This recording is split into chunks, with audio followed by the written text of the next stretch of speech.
pissen tegen de wind. We doen niet zo dom, reinigen zo. Ja!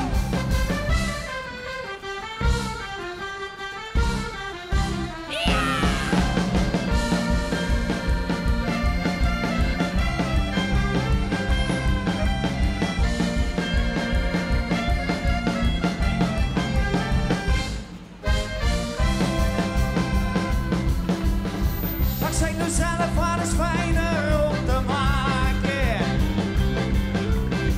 De grootste herrie of een nummertje tussen de lakens. Maar waarom zijn ik dan zoveel lui die pissig zijn? Alsof ze niet weten dat ze met de bloed op hun knie zonder pissen, pissen tegen de wind. Ja, dat is het nieuws. Vriend op, oh we pissen